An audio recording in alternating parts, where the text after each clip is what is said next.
ప్యాకెట్కి 4 ఉండేలాగా ఇలా ప్యాక్ చేసామన్నమాట. మరి ఇంతమందికి మీ అందరికి ఇస్తూ మా కృష్ణయ్యకి ఒక మాల వేయకపోతే ఎలా ఉంటుంది? మనకి కూడా ముందు దేవుడికి పెట్టాకే కదా మనం తీసుకుంటాం. అలాగా మీకు 4, ఆయనకి కూడా 4 పాపం ఆయన ఎదురుగుండానే పెరుగుతుంది చెట్టు. అయినా కానీ ఆయనకి కూడా 4 పూసలు గుచ్చండి దండ వేశాను. అలాగే మీ అందరికీ కూడా 4 పూసలు పంపిస్తున్నాను. కృష్ణయ్యకి వేసిన దండ నేను క్లోజ్లో చూపిస్తాను మీకు. ఇదిగోండి మా కృష్ణయ్యకి కూడా దండ వేశానని చెప్పాను కదండి. 4 పూసలు. ఇక్కడ కలరు కలిసిపోయిందండి. ఇది ఒక పూస, మొత్తం 4.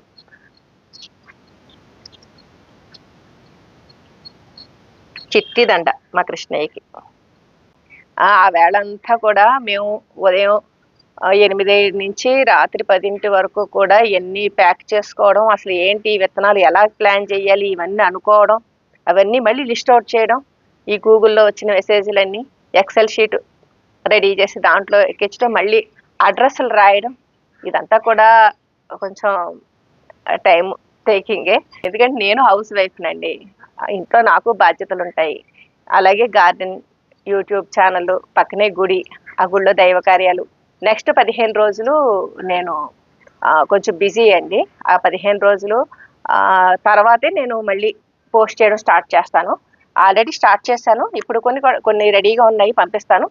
ఎవరికి పంపిస్తున్నాను అన్నది కూడా నేను చెప్తాను. ఆ తర్వాత మాత్రం నేను ఎవ్రీడే కొన్ని చొప్పున నేను మొత్తం 100 కూడా త్వరగా పంపించేస్తాను. అంటే కొన్ని ప్యాకెట్స్ కూడా ఇంకా రెడీ అవ్వలేదు కదండి, అందుకని కొంచెం లేట్ అవుతుంది. నెక్స్ట్ ఇంకొకటి చెప్పాలి మీకు. ప్రతి ప్యాకెట్కి ప్రతి విత్తనం వస్తుందని అనుకోకండి. ఎందుకంటే ఇప్పుడు కొంతమందికి మంకిన వచ్చిందనుకోండి, ఇంకొంతమందికి నీలం శంఖం, అదే పర్పుల్ శంఖం రావచ్చు. అలాగా నా దగ్గర ఉన్న సీడ్స్ అవైలబిలిటీని బట్టి ఫ్లవర్ సీడ్స్ ఉంటాయి, అలాగే వెజిటబుల్ సీడ్స్ ఉంటాయి. వీలైతే ప్యాషన్ ఫ్రూట్ సీడ్స్ ఏమైనా అవైలబిలిటీ ఉంటే అవసరమైతే కనుక నేను అవి పంపిస్తాను. నా దగ్గర ఉన్న సీడ్స్ని బట్టి నేను ఇస్తానండి. బూత్ జోలోకియా 104 వచ్చిందండి. బూత్ జోలోకియా కూడా చాలామంది అడుగుతున్నారు. బూత్ జోలోకియా అలాగే బ్లాక్ మిర్చ్, ఇవి 2 కూడా చాలా ఎక్కువ మంది అడుగుతున్నారండి. ఇదిగోండి బూత్ జోలోకియా. చెప్పాలంటే ఈ విత్తనాలు అందరూ మన ఇంట్లో ఉన్న రేర్ కలెక్షన్ అందరూ పెంచుకుంటే బాగుంటుంది అని నేను అనుకున్నది ఈ బూత్ జోలోకియా విత్తనాల వల్లేనండి. మా అస్సాం ఫ్రెండ్స్ సరళ గారు అని నా ఏజ్ గ్రూప్ ఆవిడ నాకు బాగా ఫ్రెండ్. అక్కడ చాలా కాలం తర్వాత మేము కలుసుకున్నామండి. వాళ్ళ అమ్మాయి మోనిక, ఆ అమ్మాయి మా పిల్లల